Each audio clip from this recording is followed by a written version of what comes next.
শান্তি ডাক্তার আজ থেকে ৩০-৩৫ বছর আগে যারা বরিশাল নতুন বাজারে বসবাস করতেন তারা হয়তো শান্তি ডাক্তারকে চিনবেন। তার নাম ছিল শান্তি দাস। এই এলাকার বেশিরভাগ মানুষ তাকে ডাকত শান্তি ডাক্তার। আমাদের যেহেতু পরিচিত ছিল তাই আমরা ডাকতাম শান্তি কাকু। তিনি ডাক্তারি পড়তেন, তবে কয়েকবার MBBS পরীক্ষা দিয়েও পাশ করতে পারেননি। বর্তমানে বরিশাল নতুন বাজারের কাছে যে জগদীশ আশ্রমটি আছে সেই আশ্রমের বিপরীত পাশে শান্তি কাকুর একটি ফার্মেসি ছিল এবং ফার্মেসির পেছনে একটি ছোট চেম্বার তৈরি করে সেখানে তিনি রোগী দেখতেন।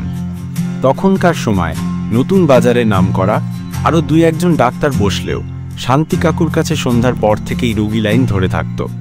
এর কারণ ছিল শান্তি কাকু MBBS পাস না করলেও রোগীদের অসুখটা বুঝতে পারতেন এবং রোগী দেখে প্রেসক্রিপশন করে নিজের ফার্মেসি থেকে ঔষধ দিয়ে দিতেন। তার ভিজিটের ব্যাপারে তিনি রোগীদের কিছু বলতেন না।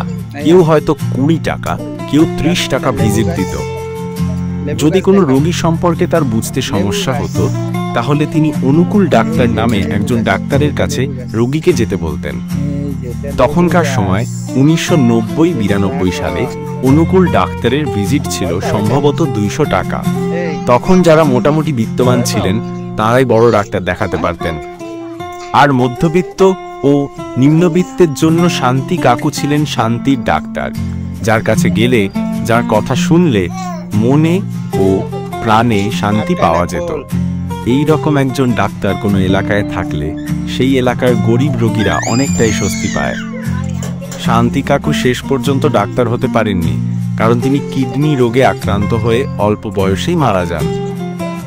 বর্তমানে বড় বড় ডিগ্রিধারী নামিদামি ডাক্তারদের সামনে এ ধরনের ডাক্তাররা অনেকটাই অসহায়। একটা ঘটনা বলি।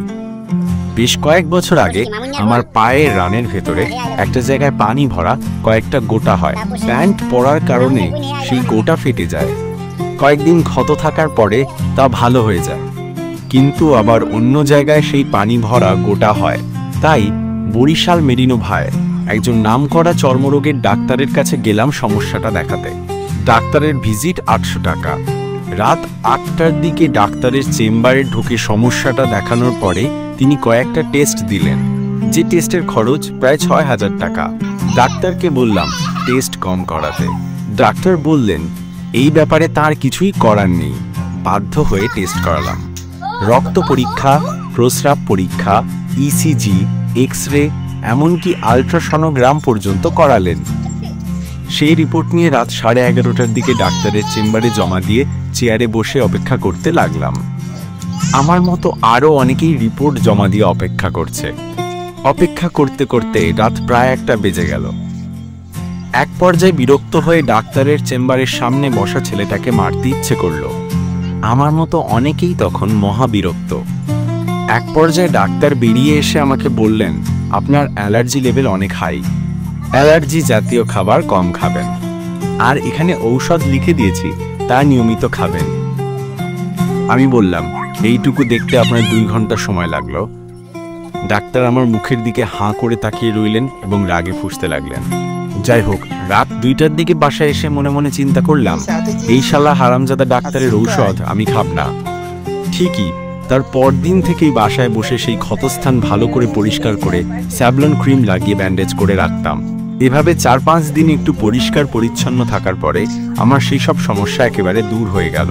মাঝখান থেকে আমার 7000 টাকা এই ধরনের লোভী ডাক্তারদের জন্য নষ্ট হলো। ওই বেটার লোভী ডাক্তার হারামজাদা আমার পায়ের সমস্যার জন্য আমার বুকে এক্স-রে, ECG ও আল্ট্রাসনোগ্রাম করিয়েছে।